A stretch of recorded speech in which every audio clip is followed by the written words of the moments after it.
बारे में पढ़ा था। तो सेकंड जो टॉपिक है आपका harmful and beneficial effect of weeds का है। तो सबसे पहले अपन इसमें कौन से करेंगे, harmful effect of weed. 9-10 point हैं, उनको अच्छे से अपन स्टार्ट करते हैं। ठीक है, तो जो खरपतवारों का प्रभाव है ना, हानिकारक प्रभाव क्या पड़ता है खरपतवारों का, उसके बारे में है अपन आज पढ़ेंगे।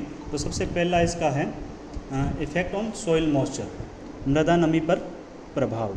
जो खरपतवारों का या जिस खेत के अंदर खरपतवार अधिक संख्या के अंदर हैं, तो उनका जो सॉइल मॉइस्चर पर क्या प्रभाव पड़ता है। जैसे इसके अंदर बताया है कि फसल के पौधों की तरह खरपतवार के पौधे भी मृदा से नमी का उपयोग करते हैं। जैसे कोई क्रॉप है मॉइस्चर लेती है सॉइल से, उसी हिसाब से भी खरपतवार भी इसका प्रयोग करते हैं। कभी कभी खरपतवारों की जल मांग मुख्य फसल की जल मांग से भी अधिक होती है। कुछ एक खरपतवार ऐसे होते हैं जो जिनकी जो जल मांग होती है, जो वाटर रिक्वायरमेंट होती है, वो मुख्य फसल से कहीं अधिक होती है, और फिर वो जो मुख्य फसल के साथ में पानी के लिए क्या करते हैं, कंपटीशन करते हैं। जैसे इसमें ज्वार का जो जलोत्सर्जन गुणांक है वो 430 है, यानी इसको जो जल मांग है या जो जल का उत्सर्जन करती है ज्वार की फसल, वो 430 है। जबकि जो दूब घास है साइनोडोन डेक्टाइलोन का, इसका 313, कुंदा एक वीड है उसका 556, टेफेरोजिया परप्यूरिया का जो जलोत्सर्जन जो गुणांक है वो 1108 है।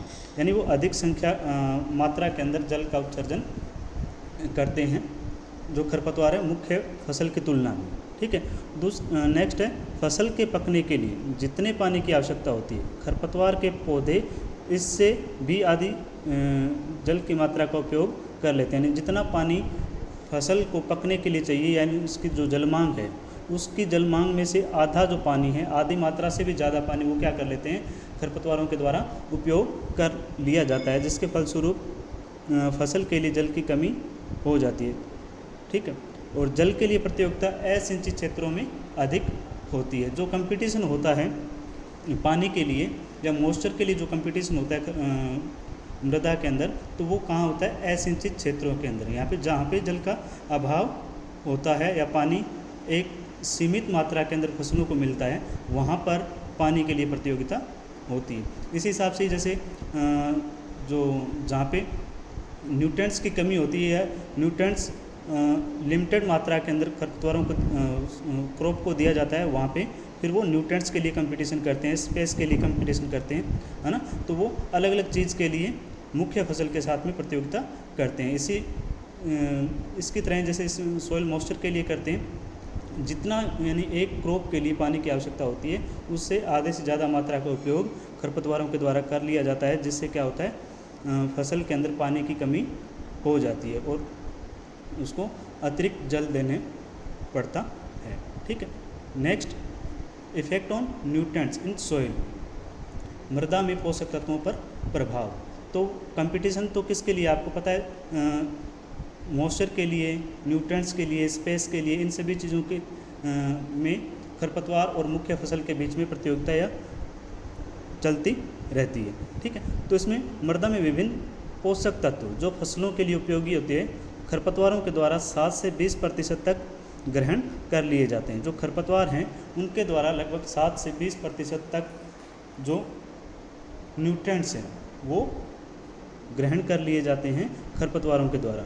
जैसे इसमें गेहूं की फसल के खरपतवारों के द्वारा 17 से 20 kg नाइट्रोजन, जो गेहूं के अंदर जितने भी खरपतवार आते हैं रबी सीजन के अंदर, जैसे फेलोरिस माइनर हो गया, तो ये खरपतवार अगर सही समय पर नहीं निकालते हैं तो ये मुख्य फसल से 17 से 20 kg नाइट्रोजन का उपयोग खरपतवारों के द्वारा कर लिया जाता है।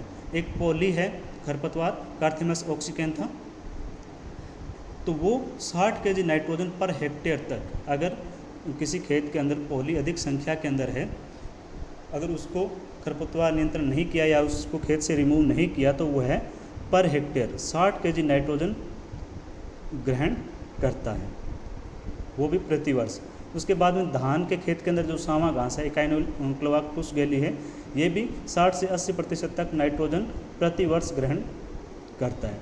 मतलब इतनी मात्रा जो न्यूट्रिएंट्स की है वो खरपतवारों के द्वारा ग्रहण कर ली जाती है अगर उस खेत के अंदर अपन सही तरीके से उसका प्रबंधन न करें। खरपतवारों को अगर सही तरीके से नहीं निकालते हैं तो इतना नुकसान जो न्यूट्रिएंट्स का है, जैसे इसके अंदर गेहूं की फसल के अंदर 17 से 20 और ये पॉली के द्वारा 60 kg नाइट्रोजन पर हेक्टेयर, धान के खेत के अंदर सावा घास के द्वारा 60 से 80% नाइट्रोजन का ह्रास हो जाता है या फिर उसकी कमी हो जाती है। उसी हिसाब से आलू के खेत के अंदर भी अगर खरपतवार अधिक हैं तो वह 86 kg नाइट्रोजन, 96 kg फास्फोरस और 75.5 kg पोटास खरपतवारों के द्वारा ग्रहण कर लिया जाता है। जो रिकमेंडेड डोज होती है आलू की, उसकी मात्रा में से आधी से ज़्यादा मात्रा नाइट्रोजन या जो न्यूट्रिएंट्स की है वो खरपतवारों के द्वारा ग्रहण कर लिया जाता है और मुख्य फसल को वो न्यूट्रिएंट्स नहीं मिल पाते या मुख्य फसल के अंदर जो पोषक तत्वों की कमी के कारण पौधे कमज़ोर रह जाते हैं और उसकी उपज के अंदर कमी आ जाती है। तो ये इसका दूसरा इफ़ेक्ट है जो कि जो हार्मफुल इफ़ेक्ट है इसका वीड्स का। नेक्स्ट अपन बात करते हैं इफ़ेक्ट ऑन क्रॉप यील्ड, फसल की उपज पर प्रभाव। फसल की उपज के ऊपर भी प्रभाव पड़ेगा, जैसे मॉइस्चर की कमी होगी, पानी की उपलब्धता अगर पूरी तरीके से नहीं होगी, फसल को नहीं मिल पाएगी तो वो क्या फसल कमज़ोर हो जाएगी या कुछ समय के बाद में अगर उसमें सिंचाई करते हैं तो फसल उतनी ग्रोथ नहीं कर पाती है। दूसरी अपन ने बात की थी न्यूट्रिएंट्स के लिए, न्यूट्रिएंट्स की इतनी मात्रा अगर खरपतवारों के द्वारा ग्रहण कर ली जाती है, जैसे अपन ने बात की थी इसमें आलू के खेत के अंदर 86 kg nitrogen, 96 kg phosphorus, 75.5 kg potash, अगर इतनी मात्रा खरपतवारों के द्वारा ग्रहण कर ली जाती है तो जायज़ सी बात है कि उसके अंदर जो उपज के अंदर काफ़ी कमी आ जाती है। तो उसका भी एक प्रभाव पड़ता है किस पे, क्रॉप यील्ड पे। खरपतवारों के द्वारा फसलों की उपज में 5 से 50% तक कमी आ जाती है। यदि खेत के अंदर खरपतवार अधिक है तो उसके उपज में लगभग 5 से 50% तक कमी आ जाती है। सीधे बोए गए धान की फसल में खरपतवारों से 90%, जो सीधे बोए गए धान की फसल के अंदर खरपतवारों से 90% व गेहूं की फसल के अंदर 10 से 15% तक की उपज में कमी आ जाती है।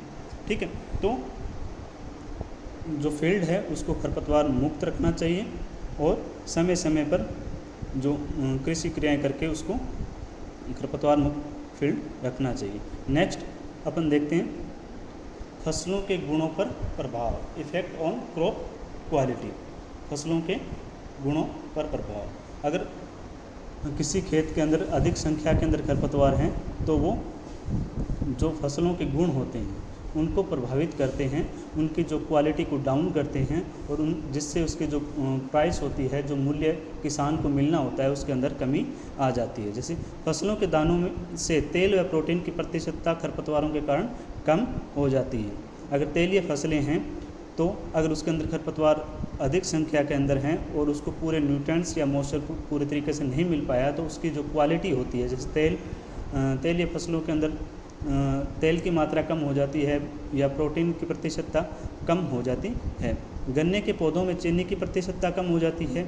सब्जियों के गुणों पर भी इसका कुप्रभाव पड़ता है। चारे की फसल के गुण भी नष्ट हो जाते हैं जिससे फसल की कीमत गिर जाती है। अगर खरपतवार अधिक हैं तो वो जो मुख्य फसल होती है उसकी क्वालिटी पर काफ़ी प्रभाव डालती है। जैसे इसके अंदर गन्ने के अंदर चीनी की प्रतिशतता कम हो जाती है। सब्जियों के जो गुण होते हैं, उनका जो स्वाद होता है, उसका टेस्ट होता है, उसमें कमी आ जाती है और चारे के फसल के गुण के अंदर कमी आ जाती है। ठीक है, नेक्स्ट पॉइंट, खरपतवारों के कारण फसल के बीज प्रमाणित स्तर से नीचे रहने के कारण अस्वीकृत हो सकते हैं। यानी अगर अपन बीज को प्रमाणित करते हैं, रजिस्टर्ड जो बीज होता है तो उसको करवाना चाहते हैं और उस फील्ड के अंदर जो कंपनियां होती है सीड की, NSC है या फिर जो भी है या जैसर फार्म वगैरह है या फिर कोई भी प्राइवेट कंपनी किसान को 1 हेक्टेयर के लिए बीज के लिए क्रॉप लगाने के लिए देती है। भी हम आपसे ये जो बीज की मात्रा है वो आपसे पूरा कंप्लीट जो फसल की उपज है आपसे हम लेंगे। ठीक है, तो उसके अंदर भी वो क्या करते हैं, अभी बात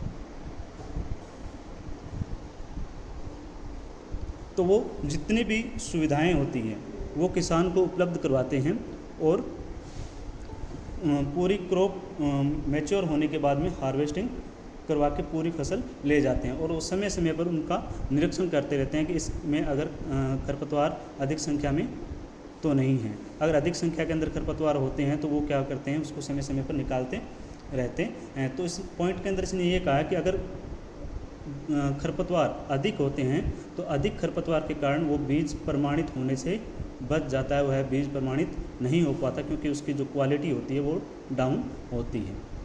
नेक्स्ट, जिसे मोथा है साइप्रस रोटेंडस, जब सूखे चारों जैसे हे या साइलेज में मिला होता है तो यह चारे की जो पाचनशीलता होती है उसको क्या कर देता है, कम कर देता है। यानी मोथा एक खरपतवार है, अपने हे या साइलेज जो बनाते हैं, सूखा चारा आगे के लिए पशुओं के लिए रखते हैं, तो वो खरपतवार अगर सूखे चारे के अंदर मिला हुआ है तो वो उसकी जो पाचनशीलता होती है जो चारे की, उसको कम कर देता है। गन्ने की में रस की गुणवत्ता 3 से 9% तक स्ट्राइगा खरपतवार से कम हो जाती है। जो स्ट्राइगा खरपतवार है वो अगर गन्ने की फसल के अंदर है तो उसके जो रस की क्वालिटी होती है उसमें 3 से 9% तक कमी हो जाती है। नेक्स्ट पॉइंट के अंदर, कपास में कई खरपतवार कपास के साथ चिपक कर उसकी जो ओटाई गुणवत्ता को घटाते हैं। यानी जब पिकिंग करते हैं, ये बात मैंने अभी लास्ट क्लास के अंदर भी आपको बताई थी, जो कॉटन के अंदर पिकिंग करते हैं तो वो बड़ी सावधानी से की जाती है। अगर उसमें खरपतवार अधिक संख्या के अंदर होते हैं और वो कॉटन के साथ में चिपक जाते हैं, तब जो उसकी ओटाई प्रतिशत है, जो जेनिंग परसेंटेज होती है, जो क्वालिटी होती है उसकी, तो उसकी क्वालिटी को वो क्या कर देते हैं, डाउन कर देते हैं। ठीक है। Next, harbour to insect pest and disease, रोग एवं कीटों का आरक्षण। जो खरपतवार होते हैं वो रोगों और कीटों को अपने ऊपर आश्रित कर देते हैं, जिससे वो क्या करते हैं, मुख्य फसल को नुकसान पहुंचाते हैं। खरपतवार के पौधे फसलों के पौधों पर आक्रमण करने वाले विभिन्न कीट पतंगों व बीमारियों के जीवाणुओं को शरण देकर फसल को हानि पहुंचाते हैं। जैसे इसके अंदर एग्जाम्पल में कुछ बताए हैं, जैसे हिरनपुरी है ना, इसके ऊपर मेलन एफिस जो इंसेक्ट है वो आता है और ये किसको नुकसान पहुंचाते हैं, जो कुकुरबिट्स की जो जितनी भी फसलें होती हैं, जो होस्ट क्रॉप है इसकी कुकुरबिट्स, उसको ये नुकसान पहुंचाते हैं। चिकवीड है मेलन एफिस, ये भी कुकुरबिट्स को नुकसान पहुंचाता है। जंगली सरसों, इस पे भी जो कीट आता है मेलन एफिस, ये भी कुकुरबिट्स और संतरे की जो क्रॉप होती है, फसल होती है, उस जो बागवान होता है उसको वो नुकसान पहुंचाता है। कपास फूल के अंदर जितने भी खरपतवार आते हैं वो पिंक बॉल नॉर्म कीट पतंग को अपनी ओर आकर्षित करता है और कपास और ब्रोकलाई जो क्रॉप होती है उसको नुकसान पहुंचाता है। एक मकोय सोलेनम निग्रम जो खरपतवार है वो तना छेदक और आलू बीटल, इन कीटों को आकर्षित करके आलू और टमाटर की फसल को जो नुकसान पहुंचाते हैं। सावा घास हो गया, इकाइनोक्लोकस गेली, ये भी जो स्टेम बोरर है या जो तना छेदक कीट है उसको आकर्षित करके धान की फसल को नुकसान पहुंचाता है। तो ये कुछ खरपतवार हैं जो इन कीटों को अपनी ओर आकर्षित करते हैं और इन फसलों को ये नुकसान पहुंचाते हैं। तो ये इंसेक्ट थे और आगे की स्लाइड के अंदर ये सारे आपके डिजीज़ हैं। इन खरपतवारों के द्वारा ये बीमारियां इन फसलों के अंदर आती है। जैसे जंगली जई हो गया, वो तने की रस्ट को, गेहूं, जौ और जई की फसल के अंदर ये सबसे ज़्यादा नुकसान पहुंचाते हैं। क्वेक ग्रास, तने की रस्ट, गेहूं, जौ, जई, यानी ये सारे जो खरपतवार हैं, है ना, वो इन डिजीज़ और इंसेक्ट को आकर्षित करते हैं और वो मुख्य फसल को हानि पहुंचाते हैं। ठीक है। Next, effect on farmers net income या फार्मर्स इनकम, किसान की जो आय होती है उसके ऊपर भी जो खरपतवारों के द्वारा हानिकारक प्रभाव पड़ता है। खेत में खरपतवार अधिक होने पर उनको नष्ट करने के लिए अतिरिक्त धनराशि व फसल की पैदावार बढ़ाने के लिए अतिरिक्त खाद व उर्वरक डालना पड़ता है, जो कि किसान की आय को कम कर देता है। अगर अधिक संख्या के अंदर खरपतवार है या अधिक खरपतवार है या उसका प्रबंधन सही तरीके से शुरुआत से नहीं किया तो वो खरपतवार अधिक संख्या में हो जाते हैं और उनको नष्ट करने के लिए किसान को अतिरिक्त लेबर की आवश्यकता पड़ती है और जो खाद और उर्वरक हैं, क्योंकि जो कंपटीशन होता है उसमें आपको बताया था काफ़ी हद तक जो खरपतवार हैं, खरपतवारों के द्वारा जो न्यूट्रिएंट्स को ग्रहण कर लिया जाता है, तो मुख्य फसल के लिए जो उर्वरक की कमी आ जाती है। तो उस कमी को दूर करने के लिए किसान को उसके अंदर अतिरिक्त खाद या उर्वरक डालना पड़ता है, जिससे उसके आय के अंदर कमी हो जाती है। बहुवर्षीय खरपतवारों को प्रकोप होने पर उन्हें नष्ट करने के लिए मजदूरों पर अधिक खर्च करना पड़ता है। बहुवर्षीय खरपतवार जैसे आक का हो गया, अपना आक है, कैलोट्रोपिस जिजांटिया का हो गया, और ये जड़बेरी है, ठीक है, Ziziphus रोटेंडिफोलिया।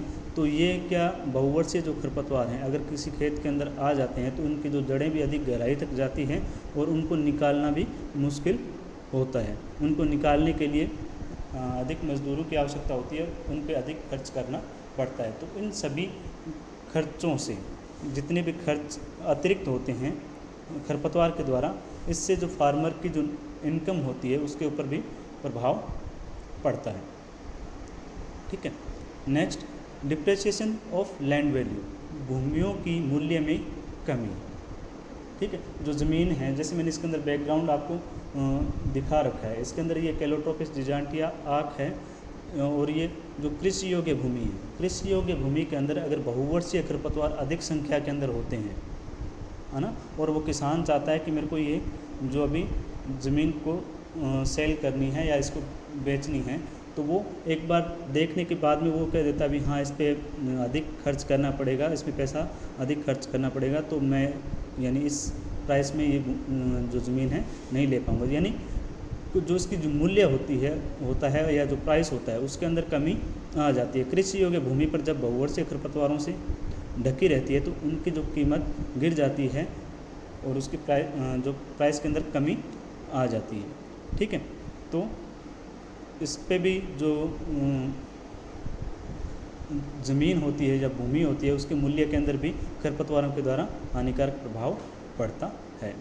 Next, effect on the quality of livestock products, पशु उत्पादित पदार्थों पर कुप्रभाव। ठीक है, जो पशुओं के द्वारा अपन को उत्पाद मिलते हैं, जो प्रोडक्ट्स मिलते हैं, उसके ऊपर भी खरपतवारों के द्वारा बहुत बुरा प्रभाव पड़ता है, जिससे उसकी जो क्वालिटी होती है वो डाउन हो जाती है। जैसे कुछ खरपतवार जैसे जंगली लहसुन व हुल आदि जब दूध देने वाले पशुओं के द्वारा खा लिए जाते हैं तो उनके दूध से एक विशेष प्रकार की अनिच्छित गंध आने लगती है ना। ये हुल हो गया, क्लियोम विस्कोसा इसका है, और जो जंगली लहसुन है, इनको अगर पशु गलती से या खा लेते हैं तो उनके जो दूध देने वाले पशु होते हैं उनके दूध से एक अनिश्चित प्रकार की गंध आने लगती है, जिससे उसकी जो क्वालिटी होती है दूध की वो डाउन हो जाती है। चिरचिटा या बिच्छू घास जैंथियम स्ट्रूमोरियम मेरियम जब भेड़ की ऊन से चिपक जाते हैं तो उनके गुणों के अंदर क्या हो जाती है, कमी आ जाती है। जो ऊन की जो हाँ जी, जैंथियम स्ट्रूमेरियम जब भेड़ की ऊन से चिपक जाते हैं तो उनके जो गुण होते हैं उनके अंदर क्या हो जाती है, कमी आ जाती है। और भी बहुत है इसमें, कोकलेबर का हो गया, एक मैंने एग्जांपल आपको पहले बताया था कोकलेबर का, वो भी जो भेड़ों के साथ में चिपक जाते हैं, जो ऊन के साथ में, भेड़ बकरियों की ऊन के साथ में जो पशु बाहर चर के आते हैं उनके साथ में चिपक जाते हैं। एक ये एकाइरेंथस एस्पेरा है ना, लट जीरा करके भी खरपतवार होता है, लट जीरा एक एकाइरेंथस एस्पेरा होता है, तो वो भी पशुओं के साथ में चिपक जाते हैं। और इसमें धतूरे का भी है, धतूरे के बीज भी कई बार पशुओं के साथ में चिपक जाते हैं, तो जिससे इसकी जो ऊन की क्वालिटी होती है उसके अंदर कमी आ जाती है। नेक्स्ट अपन बात करते हैं, weeds are harmful to human beings, मनुष्य के लिए भी खरपतवार हानिकारक होते हैं। तो ये इसका भी एक हानिकारक प्रभाव ये है, खरपतवार पशुओं के स्वास्थ्य के अतिरिक्त मनुष्यों की त्वचा में खुजली, चिड़चिड़ापन इत्यादि रोग पैदा कर देता है। एग्रोस्टेमा गीथागो एक वीड है, के बीज जहरीले होते हैं और अनाज में 0.5% मात्रा पर भी आटे को क्या बना देते हैं, जहरीला बना देते हैं। यानी उसकी अगर 0.5% भी मात्रा अगर आटे के अंदर मिल जाती है तो भी पूरे आटे को वो क्या कर देते हैं, जहरीला बना देते हैं। एक पार्थेनियम हो गया, आँख जो आँख है कैलोट्रोपिस जिजांटिया इत्यादि को स्पर्श करने से एलर्जी होने लग जाती है। उनको अगर अपन स्पर्श करते हैं या उनके हाथ लग जाता है तो वो हाथों में खुजली वगैरह आने लग जाती है, यानी एलर्जी की समस्या हो जाती है। और भी बहुत से एग्जाम्पल हैं जो खरपतवारों के द्वारा मनुष्य को नुकसान पहुंचाते हैं। ठीक है, इसके बाद next effect on soil productivity, जो मृदा की उत्पादकता पर प्रभाव। ठीक है, मृदा से खरपतवार अनेकों पोषक तत्वों को ग्रहण करके मृदा उत्पादकता को कम करते हैं। तो मेन अपन ने में पहले पॉइंट एक जो पढ़ा था अपन ने न्यूट्रेंट्स के लिए जो कंपटीशन अधिक करते हैं, है ना, इफेक्ट ऑन सॉइल न्यूट्रेंट्स। तो वही बात इसके अंदर है, वो अधिक संख्या के अंदर अगर उनको पोषक तत्वों को या अधिक मात्रा के अंदर पोषक तत्वों को ग्रहण कर लेते हैं तो उसकी जो उत्पादकता होती है वो क्या हो जाती है, कम हो जाती है। कुछ खरपतवार मृदा में अपनी जड़ों के द्वारा विषैला पदार्थ छोड़ते हैं जो आगे बोई जाने वाली फसलों के लिए बहुत ही हानिकारक होते हैं। एफ्लाटॉक्सिन के बारे में आपने सुना होगा ना। एफ्लाटॉक्सिन एक हार्मोन है जो कि किसी क्रॉप्स के द्वारा या फिर पेड़ों के द्वारा भूमि के अंदर छोड़ा जाता है और उसी जगह पर अगर कोई दूसरी क्रॉप लेते हैं, अपन अगली फसल लेते हैं तो उसके लिए वो हानिकारक होता है। जैसे इसमें एक एग्जांपल बताया क्वेक घास का। क्वेक घास जो है कि जड़ों से निकला पदार्थ मटर व गेहूं की फसलों के लिए अंकुरण व वृद्धि पर कुप्रभाव डालता है। जिसके अंदर, जिस फील्ड के अंदर या जिस खेत के अंदर क्वेक घास अधिक है तो वो उससे बाद में बोई जाने जो वाली जो फसल है, जैसे मटर या गेहूं का इसने एग्जांपल दिया है, तो उसके जो अंकुरण, जर्मिनेशन और उसकी जो ग्रोथ होती है उसके ऊपर क्या कुप्रभाव डालता है और उसको अच्छे से जर्मिनेट नहीं होने देता। अगर जर्मिनेट हो भी जाता है तो वो उस अच्छी तरह से ग्रोथ नहीं कर पाता। ठीक है, तो ये सारे पॉइंट्स थे अपने किसके, हार्मफुल इफेक्ट ऑफ वीड के।